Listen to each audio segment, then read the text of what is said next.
Jared Smith, president of Perfect Hydration Alkaline Water and Star City Beverage. Well, Jared, tell me a little bit about your structure because a lot of times we get one-on-one brands in the sense that they have one brand and one mission. You kind of have some multiple brands and kind of talk about kind of just initially what drove you to kind of build a little bit of a portfolio aspect to what you're doing.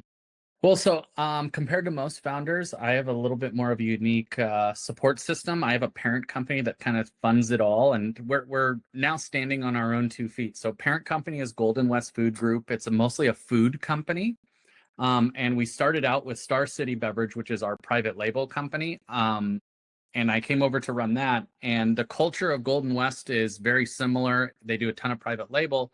But then oftentimes what they do is around the capabilities on the private label side, they go and find a licensed brand or they put an in-house brand over it and they go and sell against that on the branded side. And so I was about 6 months in at Star City and kind of realized that was the culture. And I kind of raised my hand and said, hey, can I start a brand? And they said, what do you want to do? And I said, and we pack a bunch of private label alkaline water. And I said, I would love to start an alkaline brand.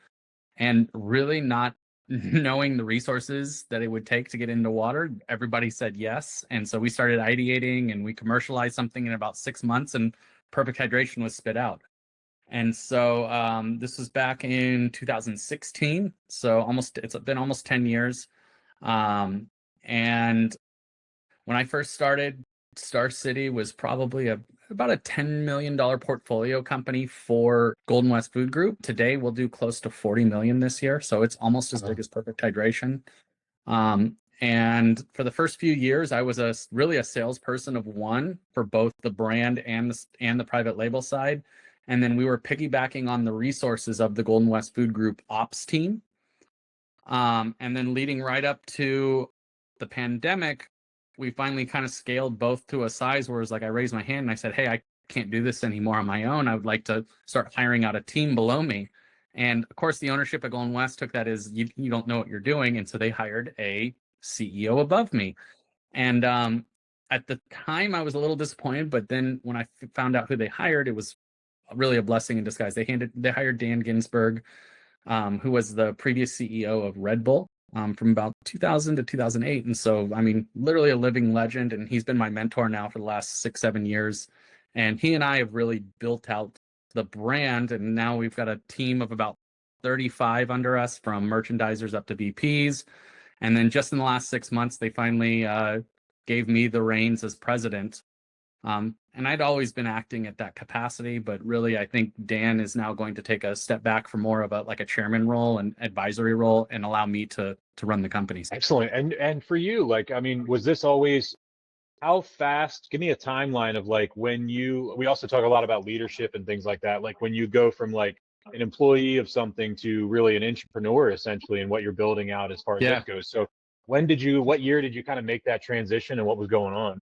They always allowed me to be kind of an entrepreneur from the beginning. I was making decisions that were probably well above my pay grade at the time when I first started. And we scaled it slowly. I think that's my biggest advice previous to this role, I was director of sales at Cavita, and call it 2012 to 2016. It was, most people know in beverage, you could sell everything at a net loss, sell it off to private equity, make hundreds of millions and pay everybody back. It's really not like that anymore. You can't just grow at a unreasonable rate hoping that you're going to get acquired. And so now it takes some strategic steps to doing it and not getting ahead of yourself. And really, I think when I raised my hand, it was just the capacity of the company was beyond me and I needed more resources. And that's what I was really raising my hand for. But ultimately, leadership really stepped in and kind of backed me on that. And so we started building out a sales team right around the pandemic that supported grocery. We tried not to jump too far ahead, call it into convenience or drug at the time, and really tried to scale the company regionally first before we took it national. I deal with I've worked with hundreds of brands in my career. I've been in the alcohol space and then in the hemp space for the last 21 years. Oh, nice. And it's started this business 17 years ago. So it's been a long haul as far as that goes. I started out with a full head of hair and here we are now. I'm only 40, but I feel like one of the oldest guys in the beverage business because of what I've seen. But what I want to say to you is that's the defining factor every time. I've worked with hundreds of brands. It's the ones that work. And as silly as it sounds, it's like, it's the ones that have the strategy. Hmm. Because a lot of times we come in and it's we used to call it a t-shirt and a dream.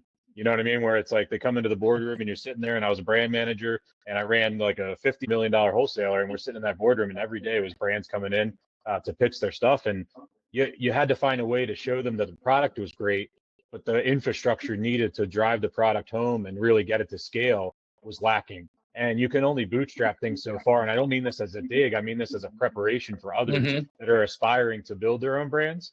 Do not ever underestimate the capital intensity that's needed to do it right.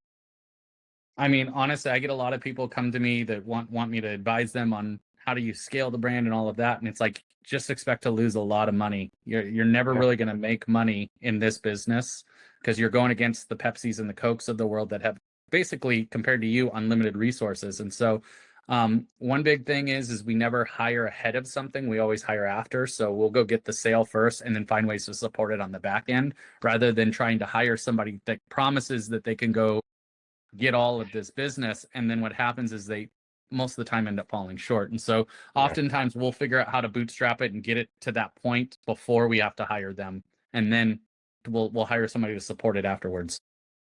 That's the beginning. Most of the time when I'd left the wholesale world and started working directly with brands, that's what we were doing, was cold market development. So I was working with brands and go out, and then they wanted to launch a new area, so I would go door to door and open everything up, and then build the strategy. And you find this interesting. We took things at a wholesale level to the next level. Was I actually flew out to every new brand we were recruiting, and I spent multiple days in their community, and then worked alongside them to build localized marketing for launching the brand in our community, Yeah, like for finding sure. out what resonates with them. I literally would sit in the coffee shop and just tick on, like, listen to conversations and start nodding in as far as what topics were in that region of the country and things like that. Absolutely. And I mean, it used to be a mindset is like go get as many customers as you can, and now That was it's the like beginning. That was the beginning of it. It was get as many yeah, and brands as now it's like possible. it's being strategic about which customers you Yeah. work with, making sure they have your demographic and your consumer within it. Otherwise, you're spending marketing dollars and slotting dollars and free product trying to make something work that's never going to work. And something else I've learned since starting this brand is, I mean, coming from Cavita, it took the very traditional route, starting in natural channel, Hmm. building into grocery, and then grocery beyond. And now the way we started Perfect Hydration, I've learned that there's no real box that you have to play in. I mean, it's go find your consumers and how you scale the brand most efficiently. It doesn't necessarily need to start at Whole Foods anymore, where I think call it 10 years ago, everything had to kind of start there, incubate there, build a story, and then you take that story to bigger customers. Now, I mean, our first customer with Perfect Hydration was Costco. And when we first did that, I thought we were nuts. I was like, wow, this is never going to work. But really looking back on the approach that we took, it was an established category being alkaline water. Essentia had already led the way and people were now trying to find other brands within the category. And the best way to do that was to add value through Costco and get scale to market through Costco. And so it was actually a Mm. great customer to launch with rather than what when I originally started, it was like, oh man, I can't believe we're starting here. But really, it helped us build out a region and go 10 miles deep within that region because of the consumer awareness of the brand. I want to talk about your story, but your life story. But first, I wanted to, when you talked about perfect hydration, I want people to understand. You hear a lot of times where people are like water's water. So kind of walk through, if, as much as you can share, about the benefits of your product, not necessarily from a sales standpoint, but talk about what the Yeah. product is and what your mission is behind the product and what consumers can look for in it. I mean, the beautiful thing about Perfect Hydration, it's an alkaline water. So it's more of on the functional side of water. And so the pH 9.5 plus is the big differentiator. I think most consumers are now starting to figure out their own benefits to it. But really, and thanks to one of our competitors, Essentia. I mean, they did a white paper study that said that alkaline water is 3 times more hydrating than any other water. So your body tends to absorb it more.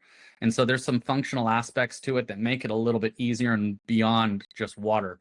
Some ways that we've differentiated, call it, from some of the other alkaline waters, I think surround the electrolytes that we put in.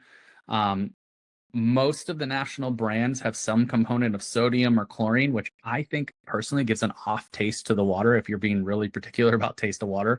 Um, we use potassium carbonate, potassium bicarbonate, and magnesium sulfate. It tends to just, I think it makes our water softer to the palate.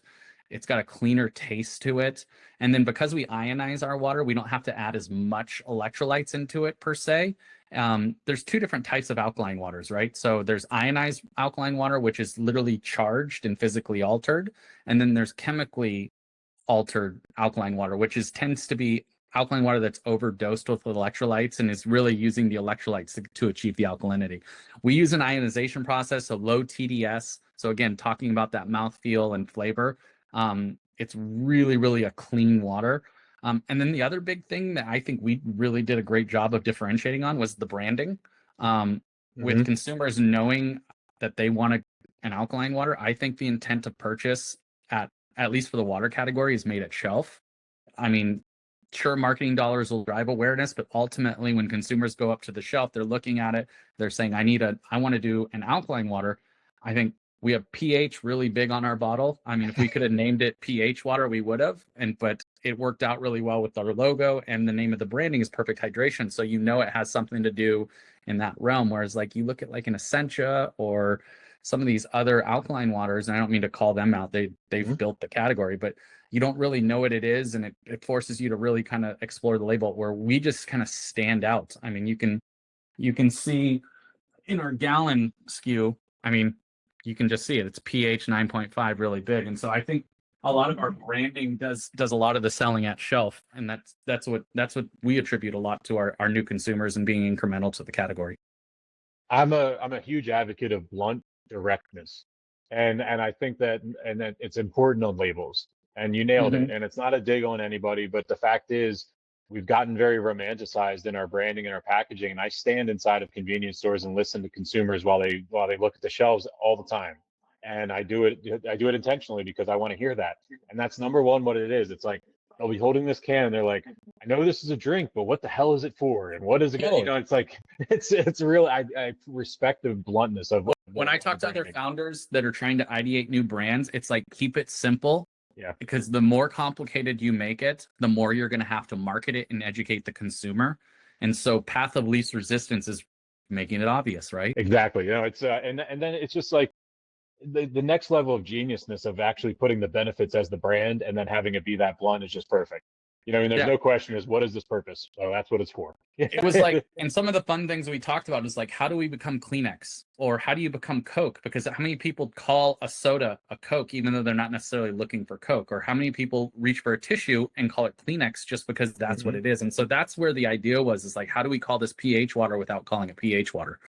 So that's perfect. Well, walk me through, like you said before, walk me through a timeline of your career. Like, let's go back to 18 years old. Jared is 18, 19 years old, graduating high school.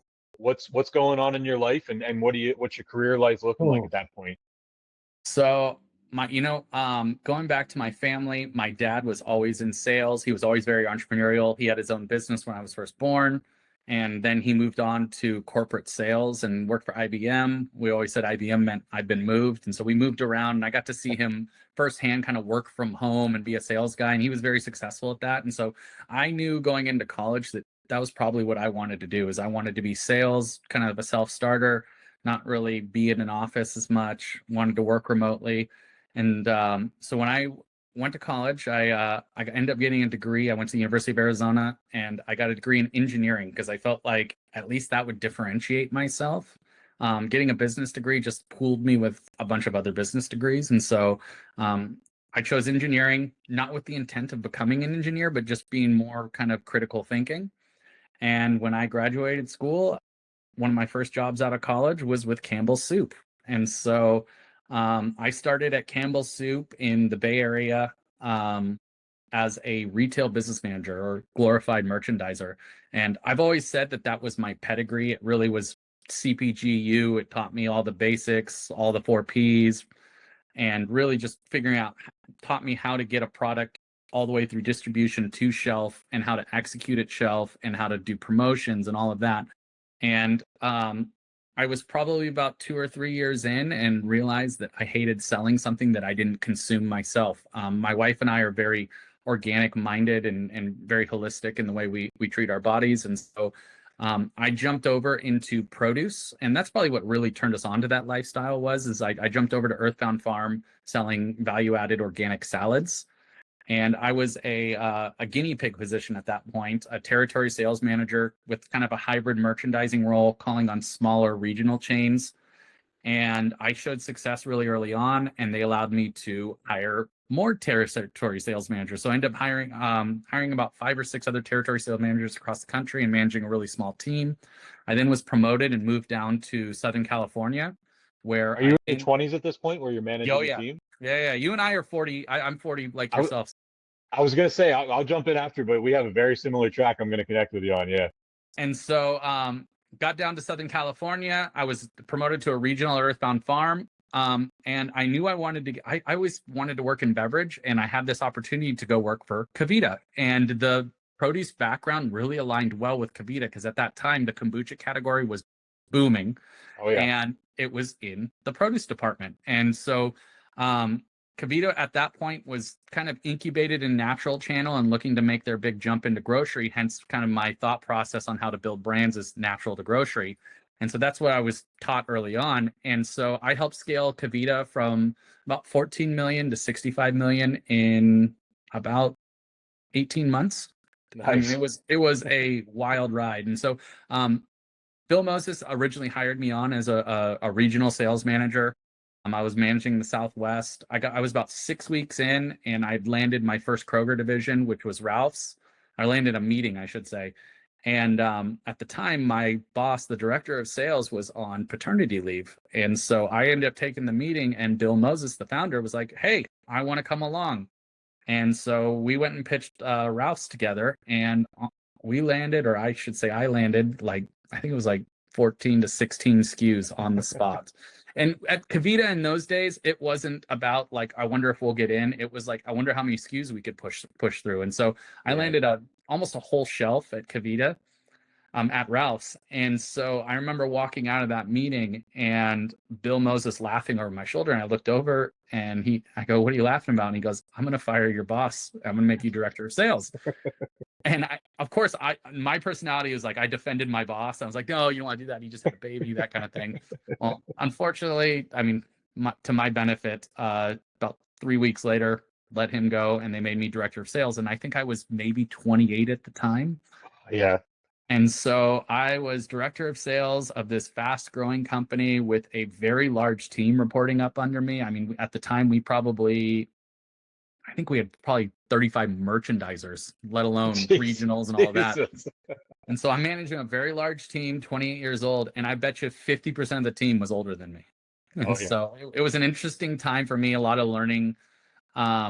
And so we scaled it very fast and exited to Pepsi. And right at that time, I knew I didn't want to go work for Pepsi or a big company. I'd worked for Campbell Soup, kind of become just a number working for the larger.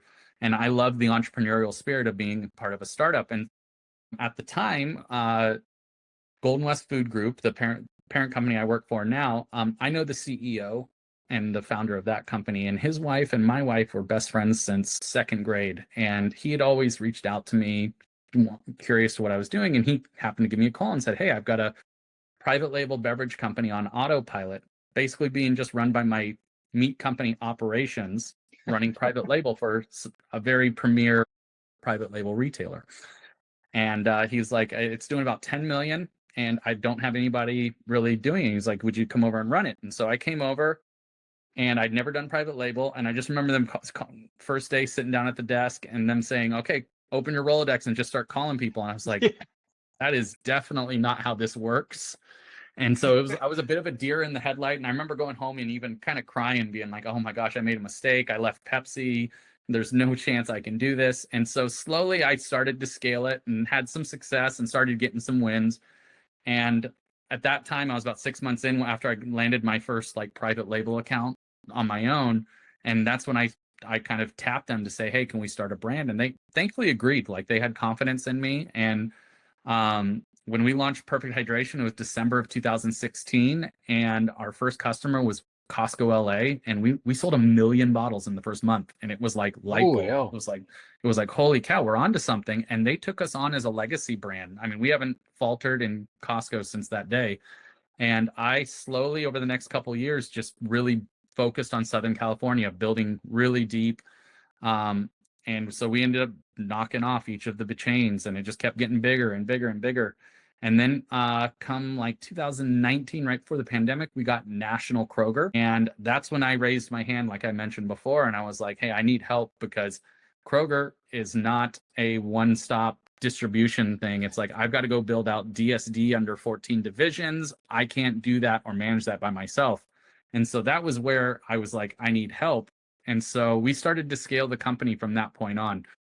Now we've had ups and downs like crazy. I mean, I'm one of very few brands that I would say we've had National Kroger distribution 3 separate times. It's been taken away from us twice. And so we it's impressive to come back once. yeah, Wow. so we launched our 1 liter nationally at Kroger, and then we went a year. And because the DSD was not solid and we didn't have the correct team, and this is trying not to get over your ski tips too early, we lost that distribution. They pulled us back to like 2 or 3 divisions, and it was kind of like resetting again. And we got it, and then we innovated, came out with the gallons, got another national distribution opportunity with a different SKU with Kroger. It didn't do so well, pulled back. Then finally, just a few, probably about three years ago, we had the third opportunity, I should say, on the gallons at National Kroger. We had success really early on, and they expanded to 2 SKUs. And so we haven't looked back on Kroger since, and we've been supporting the business really well. But it's because there's a time and a place for a brand, honestly. And trying to force it in somewhere when you're not ready, it can cost you. No, you're exactly right. It's the thing that a lot don't understand is when we're having these discovery meetings and we do a lot of field. I do a lot of free consulting every once in a while where people can just hop on for 30 minutes. And if it's open on my calendar, it's open on my calendar. And they'll be like, I got this question about how to do this. And a lot of times I think it's just understanding the difference of next month and next quarter and then 5 years from now. And then trying to figure out how much can we build the infrastructure of 5 years ago or 5 years from now. And then getting that mentality, because the hardest part, and I don't want to say like revenue scales and all that stuff, because a lot of people throw it around like, $1 million to 10 million is the hardest thing. It's actually all relevant to how your business is structured and the infrastructure. Because if you got a house of cards at 1 million, 10 million is not even an option. Like, you know what I mean? Like, Well, and look at there's so many brands right now pulling back because at 20 million, they're losing 25% a year on the 20 million, where at 10 million, all of a sudden they're super, super profitable. And it's like, that seems way more appealing nowadays than losing money and trying to chase the profitability. It's like build it early in and grow off of that rather than get ahead of yourself, lose a ton of money learning, and have to take a step back anyways. It's always a flag when we do discovery meetings too, because I tell people that I'm very selective of the brands. I don't brand collect at all. And a lot of times people will be like, well, why wouldn't you just get all the brands you want? And I'm like, because again, you don't understand, people do not understand all the mechanics that go in. And once you drop the ball in customer service, when you drop the ball in the attention to detail, you can just mess up one small detail and it might be 50 locations and that's your month. You know what I mean? So Totally. it's just really important for everybody to understand that. And for our audience as well, our audience is industry focused. So all the relevant terminology that we're using is all relevant to everybody that's out here. 40% of our followers are founders, CEOs, and senior executives in the area and stuff like that. So this is a perfect I love this high level conversation that we're having as far as that goes. And to connect with you on life story there. Yeah, started out in breakage. If you ever heard of breakage, in the back of the warehouses where they fix all the broken cases. So I was 19 years old and started out in breakage. And then I worked into merchandising for a long time. And same exact thing you said. That's why I was smiling so much. A sales rep went on maternity leave and they needed somebody to go in for a couple of weeks. And I was like, yeah, sure. I was going to school at Drexel University. Yep. And all of a sudden I was hooked and improved out. And she ended up not coming back and wanted to stay at home. And it worked out perfect and turned into a full-time job in sales while I was there. I was 21 years old. And they literally, I won't say the big brand, but it was a major beer brand, one of the big three, would give us $250 for every bar we went into to spend at the bar. I'm 22 years old and I'm in Philadelphia downtown. And it was unlimited. You just had to log it in. And so I would walk into bars and we'd just be handing out drinks and stuff like that. And I connect with you on one piece I want to be vulnerable with. I want to talk about, you mentioned about how everybody was older. And I want to say, like, I don't say this as a bragging thing, and I want to connect with you on that for anybody listening, is when you advance, like we have in your 20s to as vice president and president, and you're leading dozens of people, and the age demographics are mostly weighted older than you. I want to connect on how challenging that is and how a lot of people don't understand, not just the imposter syndrome. And this isn't a victimhood standpoint. I want people to all understand, and I want 20-year-olds that might be in this situation to listen and get confidence behind them, that while there's an imposter syndrome, sometimes it's really hard also to keep the noise out and try to figure out what it is you're supposed to do while also being 20 some years old, not knowing what we're supposed to do. It's a little bit of fake it till you make it, but it's also earning the respect of those. And there's a reason why you're being put in that position, because you've earned somebody else's respect. Yeah, it's a challenge, and I want anybody that feels like that. And I get a lot of content from people and guests and stuff like that that are like, I don't know what I'm doing, I don't feel like it. I need people to say exactly what we just said, is you're there for a reason. You know what I mean? Now, if you drew straws in the break room and you pulled the shortest straw, then that's a different scenario. But majority of people are put there for a reason. So, yeah, it's growing up in the industry and doing that. It's exciting to meet people like yourself that understand the scale that's involved in everything. And I appreciate you taking the time today to have this conversation. Are you guys in every single state at this moment with Perfect Hydration? Perfect Hydration. My new thing is it's easier for me to tell you where we're not than where we are.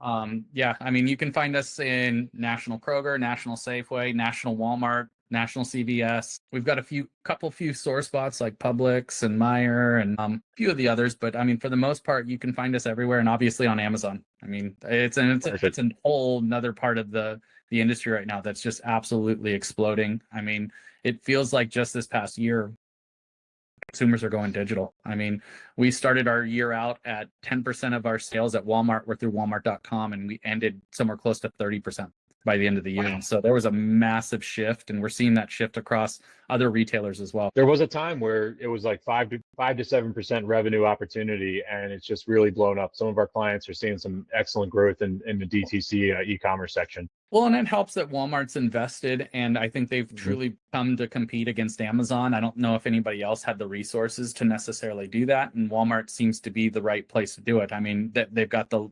local distribution with the stores being able to deliver locally, and you've got a familiarity with most consumers on what they carry, and it just makes a natural fit to compete against Amazon. Yeah, it does. And once, even before Walmart kind of rolled out the e-commerce, they when it came down to smaller brands and stuff like that, they have I like the strategy that they have. You know what I mean? Mm-hmm. They don't roll a lot of stuff out in big bulks. They very much strategically try to keep it to your core, to your home base, and build out your local community first. And I like that. Let's talk a little bit about with Star City, what you guys have going on, and everything's kind of new for the public. So anything you want the public to kind of know about that brand. Absolutely. So Star City Beverage is a better for you driven private label company. We don't thrive in a commodity market. We are very innovative, oftentimes more functional beverages. We're definitely not going to be the cheapest and compete on like a commodity scale, but we win out with customer service, with innovation, development. All in all, just the follow through is a lot different than most other private label companies. We tend to play more in the natural space because of the innovation side. So we do alkaline water, we do prebiotic sodas, we're developing around protein sodas. We're really on trend when it comes to private label beverages. And oftentimes we say we do private label beverages and we get tons of bids, but I know we're not going to compete already, honestly. We really do win out when it comes to innovation. It's it's the best quality over quantity scenario you could have. I mean, that's really what it is. Chasing to the bottom has never really worked for anybody. We've never really wanted to pack for everybody. We've got a few very strategic relationships where we want to go, again, 10 miles deep. And if we can pick up some of the smaller regional customers that struggle. Another thing I think we do well at is because of our strategic relationships that we have with our packers, it allows us to get our minimums lower than most as well. And so we can work with some of those smaller regional customers that have trouble sourcing private label as well. So we play for the big guys, but I think we're an advantage to some of the smaller retailers as well. Just for my own personal thing too, do you guys mess around with the hemp infused beverages yet, or kind of wait until regulation shakes out and all that? Definitely should wait until regulations shape out. It's just, and it's interesting I think on the private label side, I'm not sure if it'll ever make it there. I don't expect it on that. I was just curious on the co-packing and private label. Yeah. We've I can see exported on the retailers branded doing side. it, but that's about it. Yeah. Yeah, we've exported on the branded side, but it's just not within our portfolio. No, that makes complete sense.